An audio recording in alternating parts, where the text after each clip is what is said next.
We're just talking about the resumption of potentially business travel back to China again, and that's kind of at the heart of your bullish case for Australia as a China reopening. So much of, I guess, the low-hanging fruit has already been picked, though, in terms of the gains we've seen across commodities.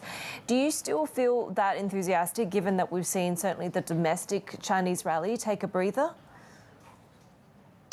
Well, that's a good question. The Australian share market earlier this year got up to levels that I thought it wouldn't get to until the end of the year. And likewise with global markets, they did have a very strong start, and that's left them somewhat vulnerable. So I think, I have a positive view for the year as a whole, but we did sort of get a bit ahead of ourselves. A lot was factored in. The easy gains, low-hanging fruit, as you call it, was factored in. So that means we're probably in for a bit of volatility as some of those gains settle down and uncertainties remain around recession, interest rates and inflation.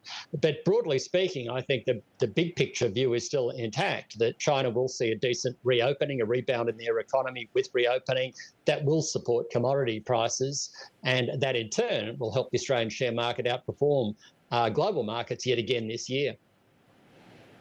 Because you think the RBA has actually, on the balance of things, already done enough to bring down inflation. We heard, of course, Governor Lowe talk a lot about the risk of entrenched inflation and just that sentiment, right? The psychology of having to bring it down before that happens. Is there now a risk of over-tightening, do you think, not just for Australia, but a policy mistake elsewhere too?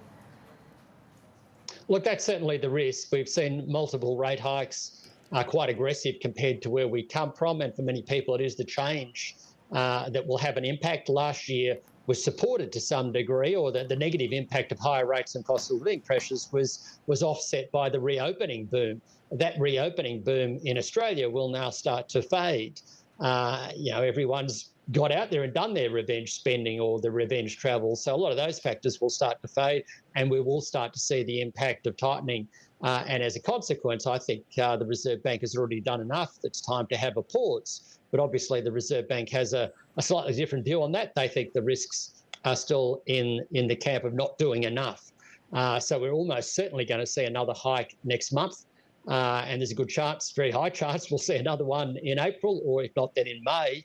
But obviously, if the data you get in Australia over the next few weeks, we've got retail sales in a couple of weeks' time, in fact, I think next week, and then mid-March, you get jobs figures. If those numbers are on the soft side again, you don't see much of a rebound after the weak numbers we saw for December and January, then I think that could open the door for a pause from the RBA. But yes, the risk is that they end up going too far and knocking the economy into recession that we don't have to have.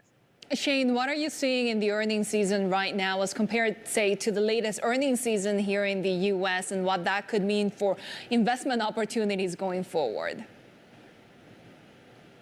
Look, when you look at the earnings numbers in the US, they were on the soft side. The consensus going into the results for EPS, or earnings per share growth, was for a decline of 2%. And that's pretty much where we've ended up in the US. And outlook comments have been a bit mixed as well. When you look at Australia, we have seen good profit growth compared to where we were a year ago. But don't forget, a year ago in Australia, the December half 2021, much of the east coast of Australia was in lockdown and the country was still shut. And so that, to foreign travelling, that is, and therefore the comparisons to a year ago are quite easy. Whereas if you look at the number of companies surprising on the upside, it has been on the weak side in Australia, less companies surprising on the upside, more surprising on the downside. And also the outlook comments, particularly from consumer-facing stocks, the JB Hi-Fis and Excalis and so on, have been on the soft side, suggesting that there's been a loss of momentum in spending through the latter part of last year, particularly coming into January this year. So I think the earnings season tells us that earnings growth is slowing down. It's going to be a harder slog. And, ultimately, central banks will need to get off the brake in terms of interest rates. If they don't, if they keep going, then obviously the risk is that earnings go down further and we end up with a far worse outcome. That's not my base case, but obviously it has to be seen as a risk